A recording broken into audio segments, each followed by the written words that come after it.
Carlin Hayes's charcoal pencil froze mid-stroke. The friendly dragon she'd been sketching stared back at her, unfinished, as a sound pierced through the peaceful afternoon in Central Park, a child's scream that wasn't a tantrum but pure, raw terror. The monsters. They're coming. Mommy. Mommy, where are you? She looked up from her worn sketchbook, paint still staining her fingers from her morning shift at the Grind coffee shop. The entire playground had gone silent except for that one heartbreaking sound. She glanced toward the jungle gym where 6 men in dark suits stood frozen, helpless. The child's cries grew louder, more desperate, and she watched as the man kneeling before her, a devastatingly handsome figure in an expensive navy suit, looked more lost than any powerful person should ever look. Their eyes met across the crowded park. His were storms of dark brown, exhausted and pleading. Before her artist's brain could remind her this wasn't her problem, Carlin's feet were already moving toward the forbidden scene. She didn't know that the man was Marco Moretti, the most dangerous mafia boss in New York. She only knew that no child should scream like that. She'd made that sound herself once, at 7 years old, when her own mother died. If you want to discover how this story began and what happened after this moment, subscribe to the channel and leave in the comments where you're watching from. Each view helps bring more stories like this one. The paint stains on Carlin's jeans wouldn't come out no matter how hard she scrubbed. She'd worked the morning shift at the Grind, a cramped coffee shop in Brooklyn where the espresso machine leaked, and the tips were terrible. After her shift, she'd rushed to her studio apartment, all 300 square feet of it, grabbed her art supplies, and headed to Central Park because the lighting was better than her apartment's single window, and inspiration didn't charge rent. Her reflection in the coffee shop bathroom mirror that morning had shown the truth she tried to hide. Exhaustion carved into the shadows beneath her green eyes. Her dark hair pulled back in a messy bun because she'd slept through her alarm. 27 years old, and she felt ancient. Carlin, table 4 needs their latte. Her manager's voice still echoed in her head. She'd grabbed the cup and moved through the crowded shop, navigating between customers with practiced efficiency, smiling politely while her feet screamed in pain from shoes she couldn't afford to replace. She didn't belong anywhere.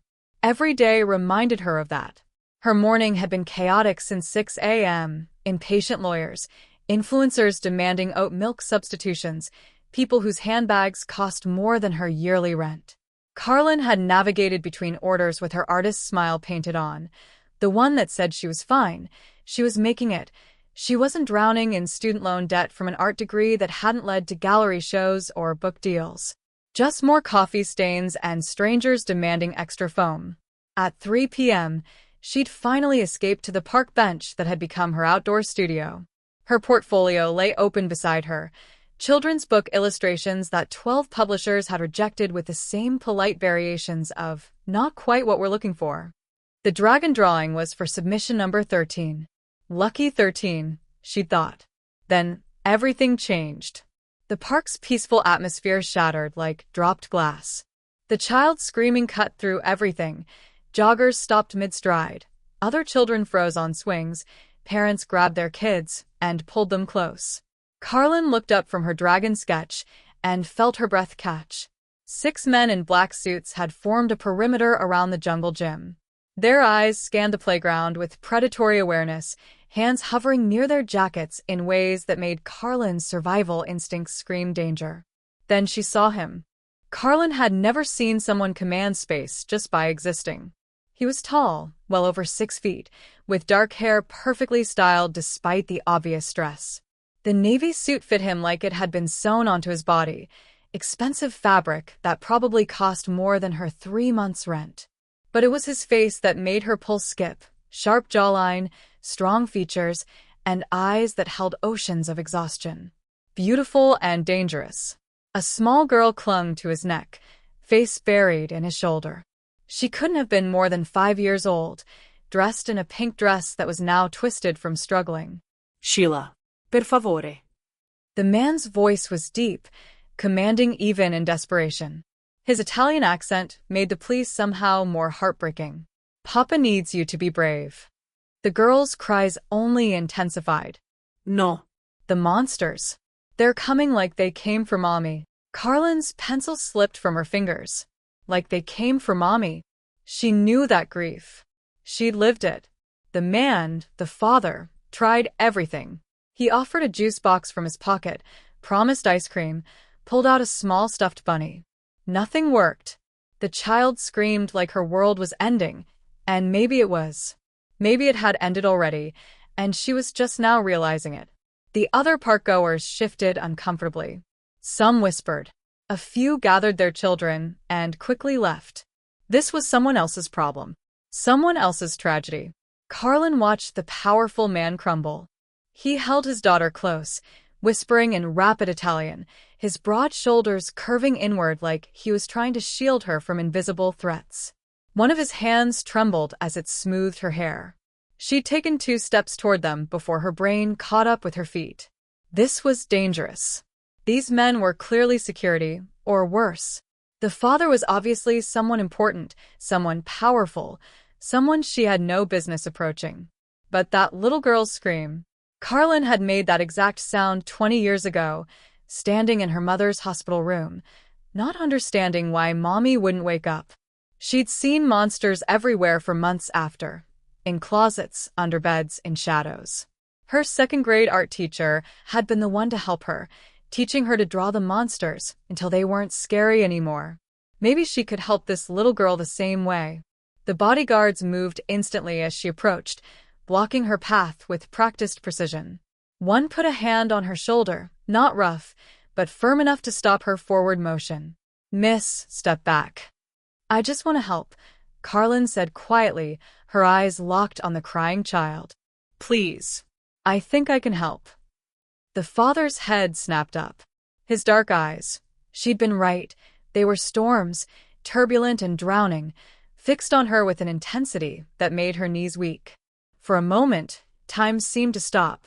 He studied her face like he was searching for something, some sign of threat or deception. She must have passed whatever test he was conducting because his voice, rough with emotion, cut through the tension. "Let her through."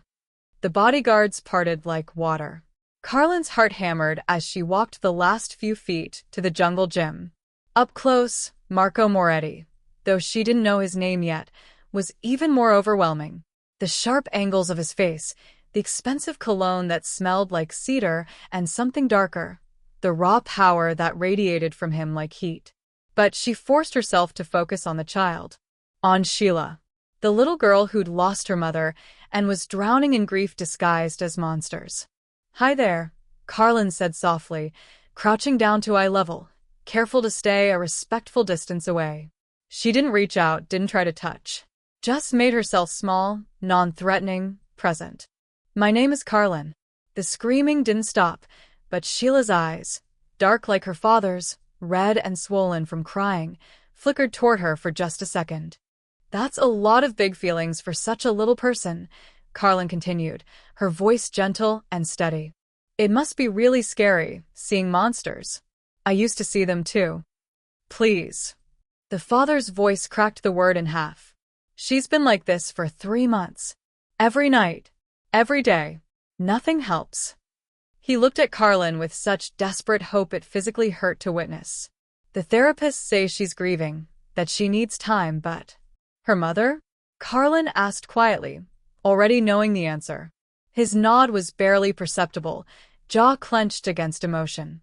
Understanding flooded through her. This beautiful, expensive suit couldn't hide the exhaustion that went soul deep.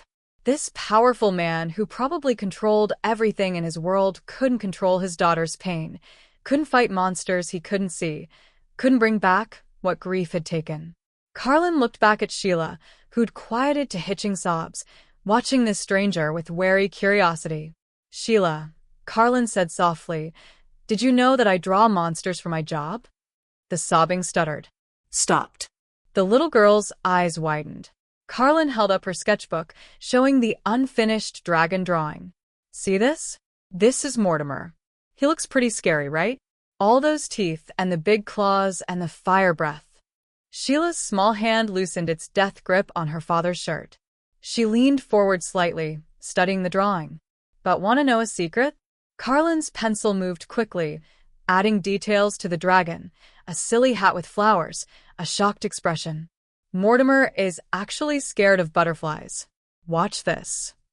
She sketched rapidly, the fierce dragon running away from a tiny butterfly, speech bubbles saying, "AH. It's so pretty." Help. Sheila's mouth twitched. Not quite a smile, but close. What are your monsters scared of? Carlin asked. Can you tell me what they look like? Then maybe we can figure out what silly thing they're afraid of. Maybe they're scared of ice cream. Or dancing chickens. Or your daddy's terrible singing. Hey, the father protested weakly, but his eyes were locked on his daughter's face with desperate hope. There. Sheila's voice was tiny, hoarse from screaming. They're big and dark, and they have red eyes, and they took my mommy away. Carlin's heart shattered and reformed in the space of a breath. They took my mommy away. Not mommy died, or mommy went to heaven. This child had witnessed something.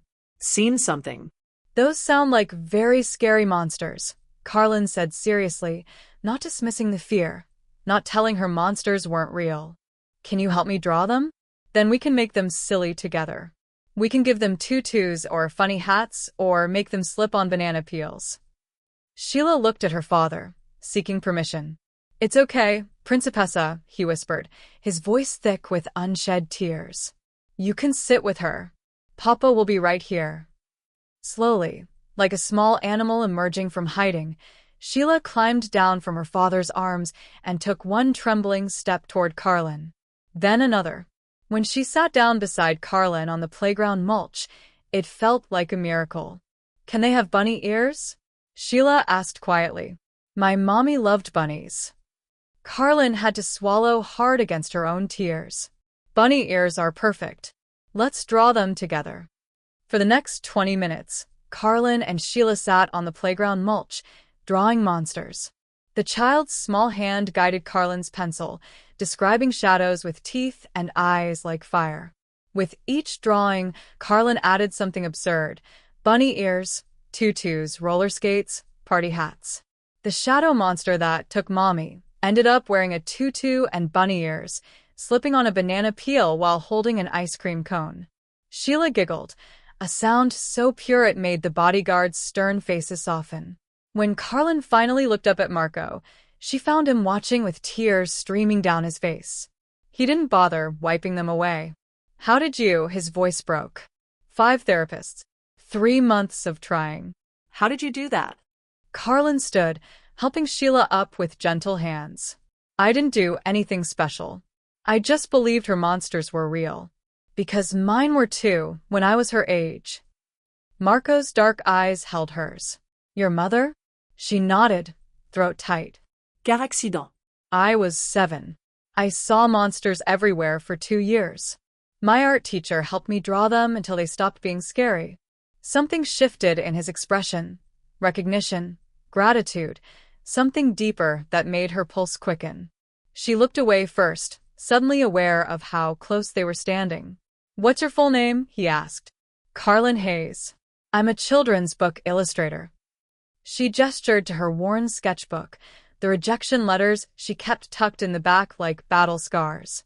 Well, trying to be one. Carlin Hayes, he repeated, the way someone commits something precious to memory. His Italian accent wrapped around her name like silk. Can you come back tomorrow? Please. Sheila needs, he stopped, jaw working. We need. I'll be here, Carlin said, surprising herself. Same bench, same time. If Sheila wants to draw more silly monsters. Sheila grabbed Carlin's hand with sticky fingers. Promise. Carlin knelt to eye level, taking in the child's features, her mother's delicate nose, her father's dark eyes, the grief that had carved itself into such a young face. I promise, sweetheart. Cross my heart. Day 3. Carlin arrived with a new sketchbook and a bag of colored pencils she couldn't really afford. Sheila ran to her the moment she appeared. No hesitation. No bodyguards needed to escort her. Carlin, I thought of more monsters. The closet ones. And the under-the-bed ones. They drew for 2 hours. Closet monsters having tea parties.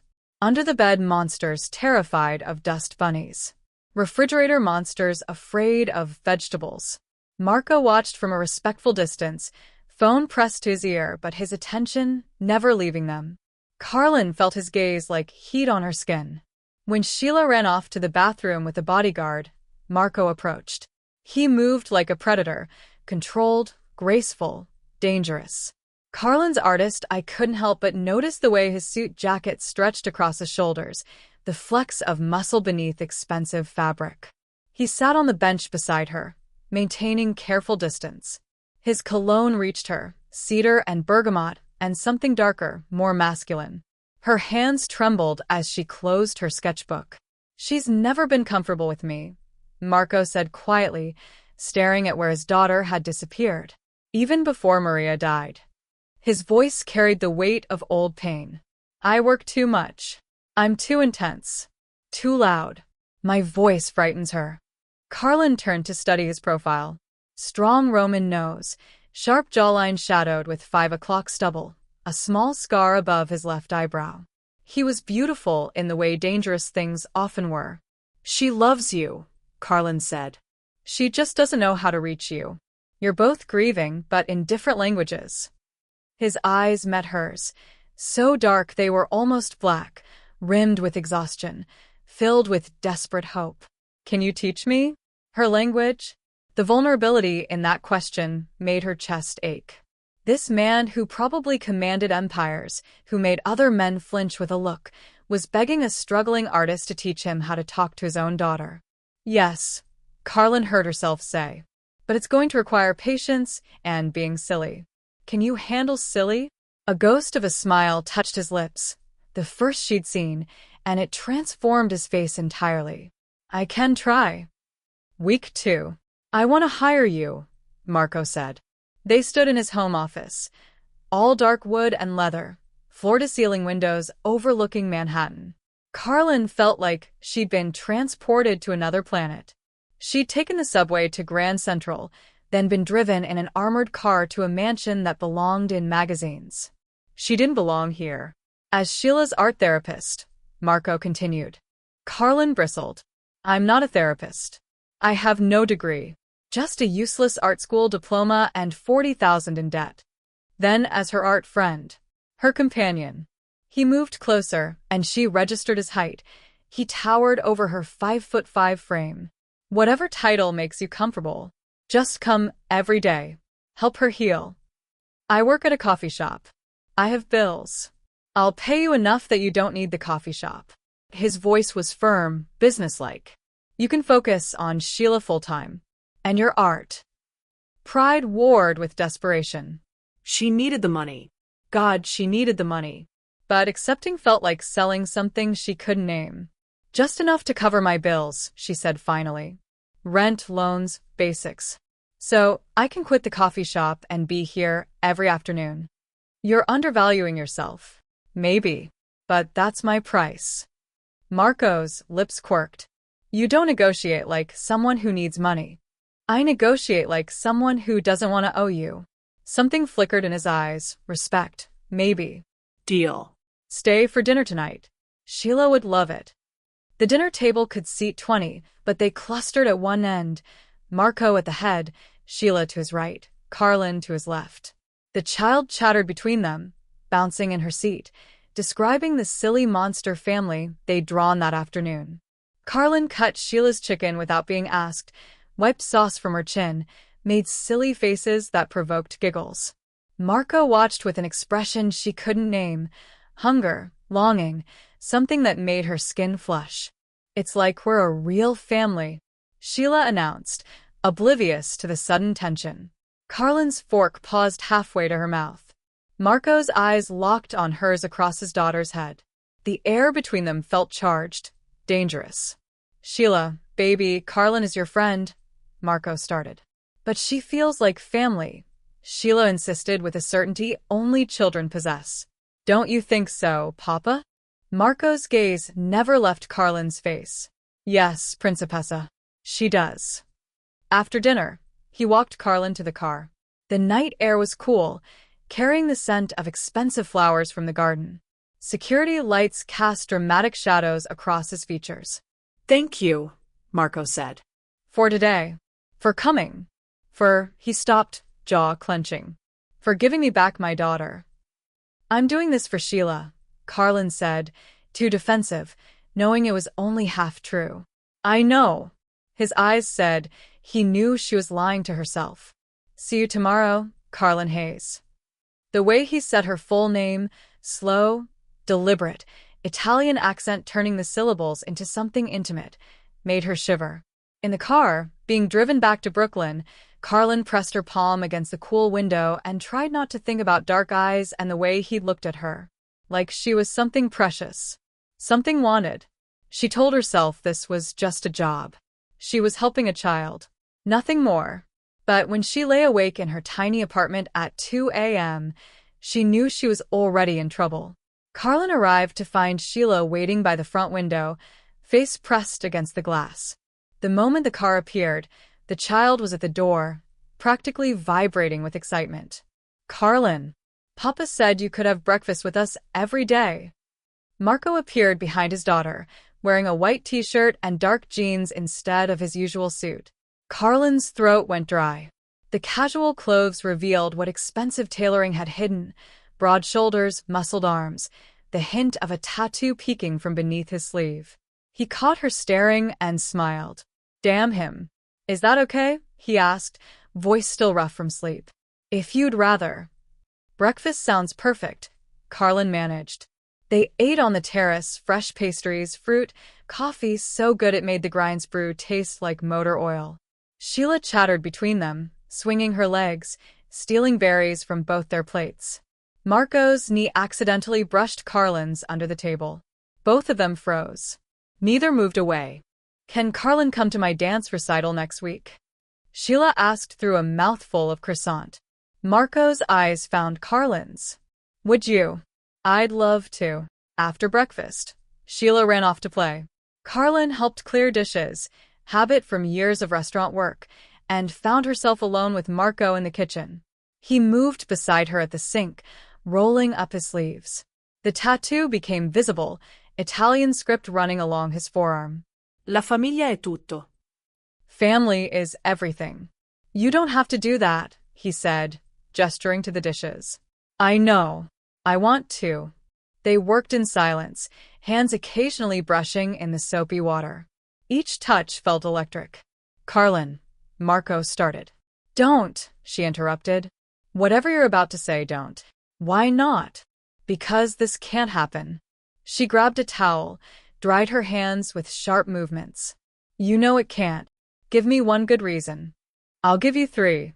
She faced him, chin lifted. You're grieving. I don't belong in your world. And Sheila needs stability, not her father dating the help. Marco flinched like she'd struck him. You're not the help. You're. What am I, Marco? The question came out sharper than intended. What am I to you? He stepped closer, crowding her against the counter. Up close, she could see the silver threading through his dark hair, the fine lines around his eyes, the way his pupils dilated as he looked at her. You're everything, he said roughly. The words hung between them. Too honest, too raw. I should go, Carlin whispered. It's Monday. You just got here. I need space. To think. About what? About whether I can keep doing this. Her voice cracked. Pretending I don't. Don't what? His hand found the counter beside her hip, not touching but trapping. Don't feel what I'm feeling. Then stop pretending, Marco said. I know I should wait. I know it hasn't been long enough.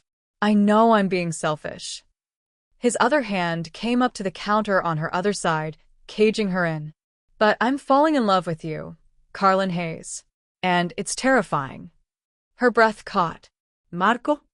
Tell me you don't feel it too. Tell me, and I'll stop. She couldn't lie. Not when his eyes were burning into hers like that. Not when she could feel the heat radiating from his body. Not when her heart was hammering so hard, she was sure he could hear it. I can't tell you that, she admitted. Then stay. Please. Stay. She should leave. She knew she should. This was dangerous territory, falling for a man still wearing his wedding ring, a man whose world was violence and power, a man who made her feel things she'd never felt before. But she stayed. "This is a mistake," she whispered. "Probably." His hand lifted to cup her face, thumb tracing her cheekbone with devastating gentleness. "But I can't seem to care." When he kissed her, it was soft at first, Questioning. giving her time to pull away. She didn't pull away. Instead, she rose on her toes, hands fisting in his t-shirt, and kissed him back with 3 weeks of pent-up longing. He groaned against her mouth, one hand sliding into her hair, the other gripping her waist, pulling her closer. The kiss deepened, became something desperate and inevitable. He tasted like coffee and something uniquely him, intoxicating and dangerous. When his teeth grazed her bottom lip, she made a sound she'd never made before, needy and unrestrained. They broke apart, breathing hard. "We can't," Carlin started. "I know, Sheila. I know. This complicates everything. I know." His forehead pressed against hers. "But I could not anymore." They decided to act normal for Sheila's sake. Dinner around the table like always. Carlin had stayed because leaving felt impossible after that kiss. Sheila told stories about the silly monster kingdom they'd created. Carlin laughed at her animated retelling. Marco watched them both with such open affection it made Carlin's chest ache. This feeling of family, of belonging, of home, this was what she'd been searching for her entire life. Then the dining room windows exploded. Glass shattered inward like deadly rain. Gunfire erupted, rapid, professional, terrifying. Men shouted in Italian. More glass breaking. The acrid smell of gunpowder. Carlin didn't think. Didn't freeze. She grabbed Sheila, yanked her from the chair, pulled her under the heavy oak table, covered the child's small body with her own, making herself a human shield. "It's okay, baby. It's okay. I've got you," Carlin whispered against Sheila's hair, even as her heart tried to break through her ribs. Sheila screamed into her shoulder. Carlin felt the vibrations against her chest, felt the child's hands clutching her shirt. More gunfire. Marco's voice shouting commands. Running footsteps. Something heavy hitting the floor. A bullet grazed Carlin's upper arm. Burning, searing pain. She gasped but didn't let go of Sheila. Couldn't let go. Wouldn't. "Mama's here," she heard herself say. "Mama's got you. You're safe." She didn't register what she'd called herself. Only knew this child needed her. Needed to know someone would protect her. That someone would stay. When silence finally fell, horrible, ringing silence, Marco was suddenly there, pulling them from under the table with shaking hands. "You're bleeding." His face had gone white beneath his tan. "Just grazed." "Is Sheila unhurt?" His voice broke. "Because of you. You covered her." Carlin looked down at the child in her arms. Sheila stared up at her with wide, terrified eyes. "You called yourself Mama," Sheila whispered. Carlin's tears fell then, hot and unstoppable. "I did. I'm sorry, I didn't mean." "Don't be sorry." Sheila's small arms wrapped around her neck. "I want you to be my mama. Please don't leave. Even if the monsters come back." Over Sheila's head, Carlin's eyes met Marco's. His were wet, devastated, full of something that looked like love and terror mixed together. "Stay," he said. It sounded like a prayer. "Please. We need you." Blood soaked through her shirt sleeve. Adrenaline made her hands shake. But Carlin held that little girl and made a promise she had no business making. "I'm not going anywhere." Carlin's arm was bandaged, throbbing with every heartbeat. The bullet had passed through the muscle, painful but not serious. She'd been lucky.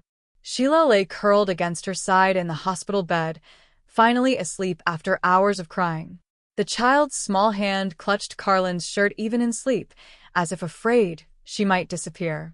Marco sat in the chair beside them, still wearing his blood-stained shirt, some of it his, most of it from the attackers he'd killed. He hadn't left, hadn't slept, just watched them with haunted eyes. "You should go home," Carlin whispered. "Rest." "Can't." His voice was raw. Every time I close my eyes, I see you bleeding. I've seen it. It's just a graze. You took a bullet meant for my daughter. He leaned forward, elbows on knees, hands clasped so tight his knuckles were white. You could have died. I'd do it again. I know. His eyes lifted to hers. That's what terrifies me. I need to tell you everything, Marco said. About who I am. What I do. I know what you are, Marco. Do you? He stood, moved to the window, stared at the pre-dawn city. Do you know I've killed people with my own hands? Do you know the men who came tonight came because I destroyed their organization 6 months ago? His shoulders were rigid, voice flat. Do you know I'm exactly what people whisper about? A criminal. A murderer. The monster in expensive suits. You're also a father who reads bedtime stories, Carlin said quietly.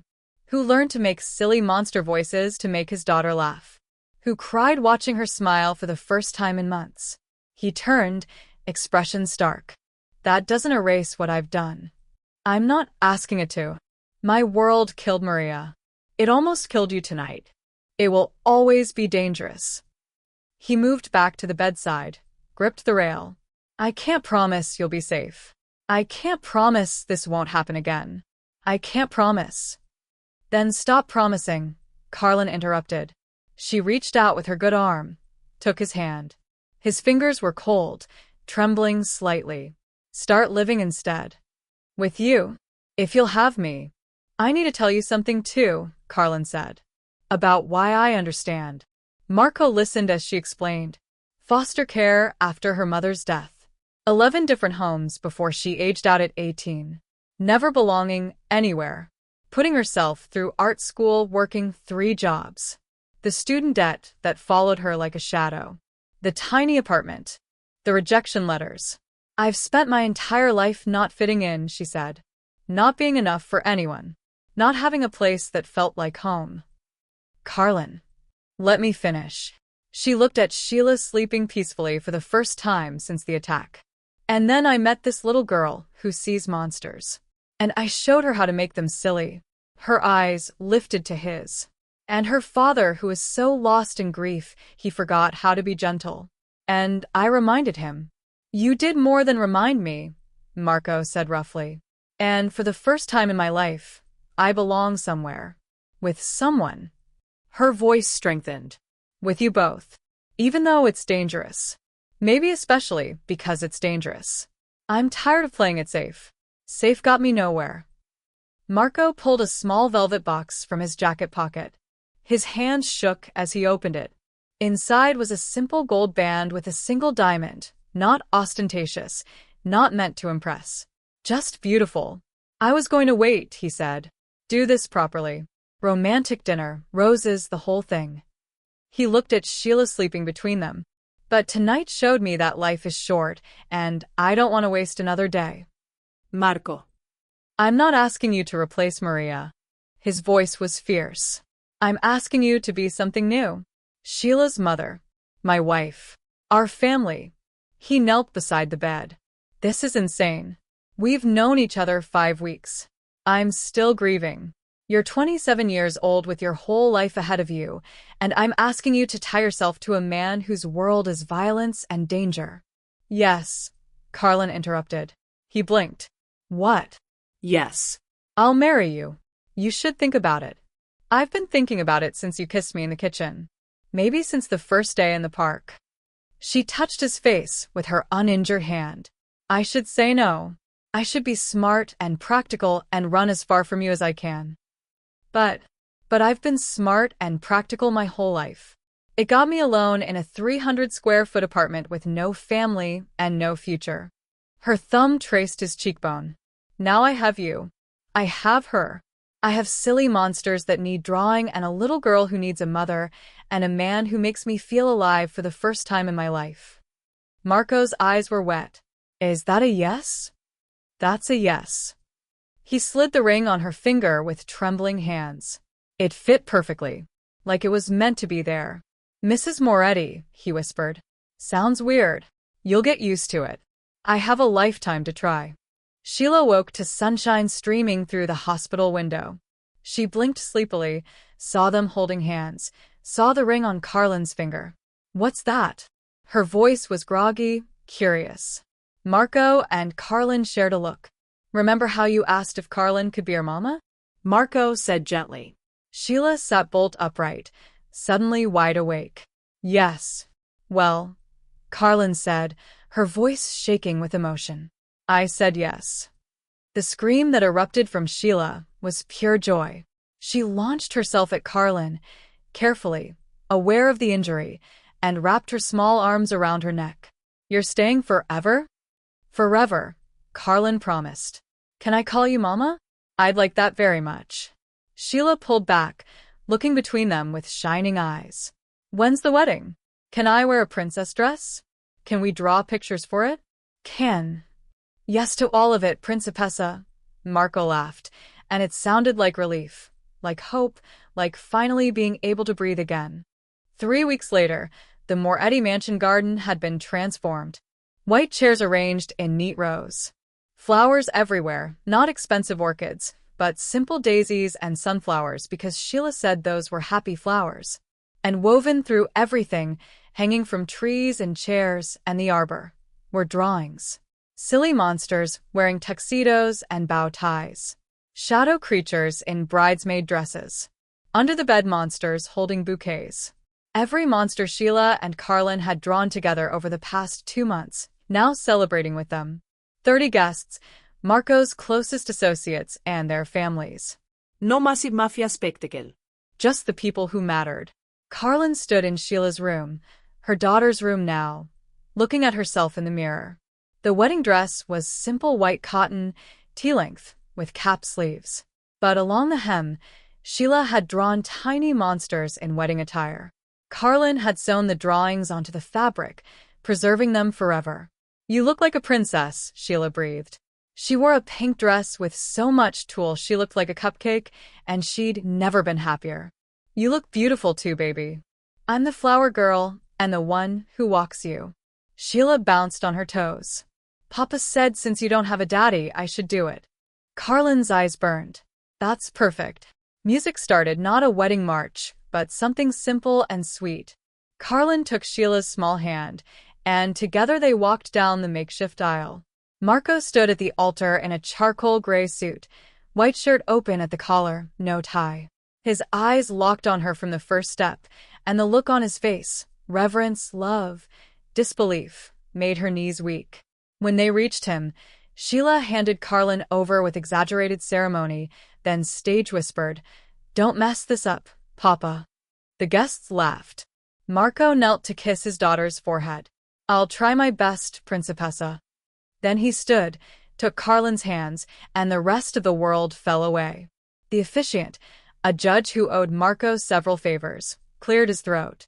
"Marco, your vows." Marco took a breath. 5 weeks ago, my daughter was screaming in a park, and I was failing her. His voice was steady despite the emotion in his eyes. I'd failed her every day for 3 months. The best therapists, the most money, nothing worked. And then you walked over with a sketchbook and showed us both how to make monsters silly. Sheila giggled from the front row. You taught me that healing doesn't require expertise or money or power. It requires heart. His thumbs traced circles on her hands. You gave me back my daughter. You gave me back myself. You gave me, his voice caught. You gave me hope that I could be more than what I'd become. He lifted her left hand, slid on a wedding band that matched her engagement ring. I don't have pretty words about fate or destiny. I just know that you're mine. And I'm yours. And I'm done pretending otherwise. His eyes held hers, fierce and tender. Thank you for choosing us. For choosing this dangerous, complicated, imperfect life. For choosing me. Carlin's hands shook as she took her turn. Public speaking had never been her thing, but these words needed to be said. I've moved 23 times in my life, she began. Foster homes, apartments, couches, shelters. Never stayed anywhere long enough to call it home. She glanced at the mansion behind them. Home was something other people had. Families were for other people. Her eyes found Marco's. And then I met a little girl who needed someone to believe her monsters were real. She looked at Sheila. Thank you for being brave enough to sit beside me that day. For trusting me with your fears. For teaching me how to be a mother. Back to Marco. And I met a man who'd forgotten how to see light in the darkness. Who was drowning in grief and guilt and didn't know how to save himself or his daughter. Her voice strengthened. Thank you for letting me show you. For trusting me with your heart. For choosing me when you could have chosen safety. She squeezed his hands. I don't have much to bring to this marriage. I'm bringing student debt and paint-stained clothes and absolutely no idea how to be a mafia wife. The guests laughed. But I'm bringing everything I have. My whole heart. My art. My silly monsters. My life. Tears spilled over. You're my home now. Finally. Forever. Both of you. The officiant smiled. By the power vested in me, I now pronounce you husband and wife. Marco, you may kiss your bride. Marco's hands framed her face like she was something precious and fragile. The kiss was gentle, reverent, full of promises. When he pulled back, he whispered against her lips, Mrs. Moretti. Still sounds weird. You have a lifetime to get used to it. I'm counting on it. Sheila cheered louder than anyone, and suddenly she was between them, hugging them both. Marco lifted her up, Carlin wrapped her arms around them both, and for a moment, they just stood there, a family, finally complete.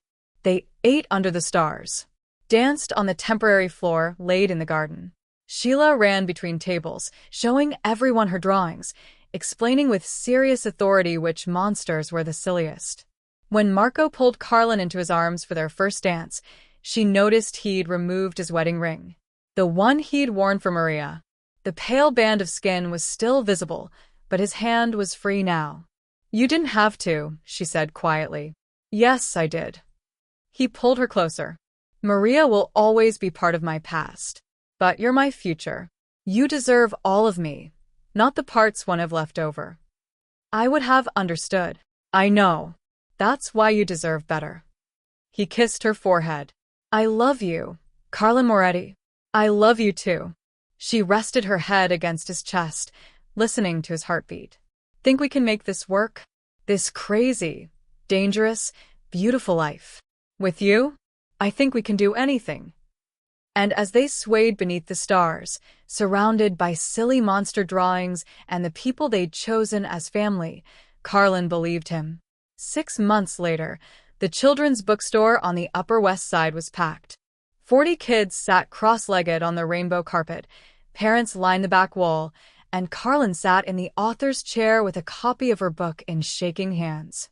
Sheila and the Silly Monsters, the cover proclaimed, illustrated with a shadow creature wearing bunny ears and a tutu. The dedication page read, For Sheila, who taught me that even the scariest things become beautiful when you face them with someone who loves you. 12 publishers had rejected this book. The 13th, a small independent press, had said yes. Not because of Marco's money or connections. He'd offered, she'd refused. The book sold on its own merit. And now it was a New York Times bestseller. Should we start? The bookstore owner asked.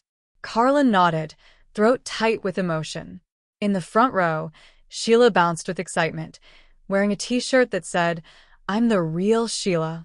Marco sat beside her, looking profoundly out of place among the sippy cups and picture books, but his eyes never left his wife. Carlin opened to the first page. Her voice trembled at first, then steadied. Once upon a time, there was a little girl named Sheila who saw monsters everywhere. They lived in her closet, and under her bed, and in the shadows by her door. But the scariest monsters were the ones that had taken her mommy away. The children leaned forward, captivated. Carlin did voices for each monster, silly, goofy voices that made the kids giggle. She showed the illustrations, shadow creatures wearing tutus, closet monsters having tea parties, under-the-bed monsters afraid of dust bunnies. And then Sheila met someone who understood. Someone who had seen monsters too. Someone who taught her that you can't make monsters disappear, but you can make them silly. And sometimes when you make scary things silly, they stop being scary at all. When she finished, the children erupted in applause. Several of them had tears in their eyes. One little boy raised his hand. Are the monsters real? Carlin smiled. They're real to the person who sees them. And that's what matters. But here's the secret. She leaned forward conspiratorially. Everyone sees monsters sometimes. Grown-ups too. The trick is finding someone who'll help you make them silly instead of pretending they're not there. Another hand. How did you learn to draw? Practice. And believing that even scary things can be beautiful if you look at them the right way. The shadow monster in my book? I drew him exactly how Sheila described him to me, and then we gave him bunny ears together. Sheila's hand shot up. I have a question. The audience laughed. Carlin grinned. Yes, sweetheart. Will you write more books? About our family? What should the next one be about? A girl who gets a new mama who draws. And they make silly monsters together. And the papa learns how to be silly too. The audience. Aw. Carlin's eyes found Marco's. He mouthed, I love you. She mouthed back, I love you more. After the signing, they drove home as the sun set, painting the sky in shades of orange and pink. Sheila chattered from the back seat about all the kids who'd loved the book, about the little girl who'd cried and hugged her, about how she wanted to be an author too when she grew up. Maybe we can write one together, Carlin suggested. Really? Really? What should it be about? A family that fights monsters. Marco caught Carlin's eye in the rearview mirror. They both smiled. They were already doing that. 1 year later, on a Saturday morning, Carlin woke to Sheila bouncing on the bed, all elbows and knees and excitement. Wake up. It's art day. Wake up. Saturday mornings were sacred. No work, no phone calls, no business. Just the three of them in the studio that used to be a formal dining room. Carlin rolled over to find Marco already awake, watching her with soft eyes. His hair was messy, face relaxed in a way he never showed the outside world. This version of him, sleepy and tender and safe, was hers alone. Good morning, Mrs. Moretti. Good morning, Mr. Moretti. Gross, Sheila announced. No kissing. We have to draw. The room was chaos, canvases everywhere, paint-splattered drop cloths, 3 easels set up by the windows. Morning light streamed through, perfect for working. Sheila's station held her current project, a family portrait. For figures now because Carlin was 3 months pregnant, and they'd just told Sheila last week. The child had drawn the baby as a tiny monster with a pacifier. Marco's easel held a sunset. He'd been working on it for 3 weeks, and it was actually getting good. Carlin had never expected to turn him into an artist, but he'd thrown himself into it with the same intensity he brought to everything. What are you working on, Mama? Sheila asked, peering at Carlin's canvas. It's for book 2. The Papa Monster Learning to Play. She'd sketched Marco's face onto a large shadow creature, keeping his strong features, his intense eyes, but adding silly elements. A tutu, roller skates, a surprised expression as a small monster, Sheila, pulled him into a dance. Marco moved behind her, arms wrapping around her waist, hands settling protectively over her still flat stomach. You're making me look ridiculous. You're making yourself look ridiculous. Remember last week when Sheila convinced you to have a tea party with her stuffed animals? That was strategic relationship building. You wore a tiara, she insisted. Sheila giggled. Papa looked so silly. See. Carlin leaned back against him. Perfect subject matter. They painted for 3 hours. Music playing, laughter echoing, paint getting everywhere including in Sheila's hair. When Marco's phone buzzed with a work emergency, both Carlin and Sheila turned to him with identical disappointed expressions. He looked at the phone. Looked at them. Made a decision. It can wait. Really? Carlin asked. Really? He set the phone face down on the counter. My underboss can handle it. Right now, I'm painting with my family. You're getting soft, Moretti, Carlin teased. Only for you. He kissed her temple. And her. And his hand pressed gently against her stomach. The little one. We're so lucky, Sheila said suddenly, seriously. She looked between them with wise eyes. We got a new family from silly monsters. Carlin knelt to her level. Yes, we did. And you know what? We're going to keep making them silly. Every single day. Forever. Forever. That evening, after Sheila was asleep, her room now a shrine to their artwork, silly monsters covering every wall, Marco and Carlin stood on their bedroom balcony, looking at the city lights. Any regrets? Marco asked, arm around her waist. About marrying a Mafia boss 6 weeks after meeting him? Carlin pretended to consider. Not even one. About taking a bullet for my daughter? She's our daughter now. Carlin looked up at him. And no. I'd do it again. Every time. His kiss was slow, deep, full of promise. When they pulled apart, he kept her close. Thank you. For what? For seeing me. The real me. Not the reputation or the power or the fear. Just me. Thank you for letting me, she whispered. For letting me be messy and poor and completely unprepared for your world. For loving me anyway. Not anyway. Because of it. His hand cupped her face. You brought light into the darkness, Carlin. You saved us both. We saved each other. In her princess bedroom, Sheila slept peacefully. No nightmares tonight.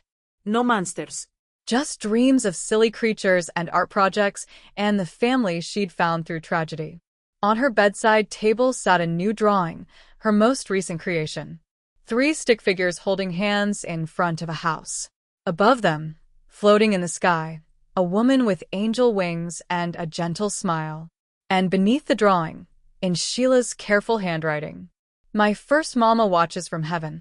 My second mama draws with me on earth. Papa loves us all. And the silly monsters keep us safe. Forever and ever.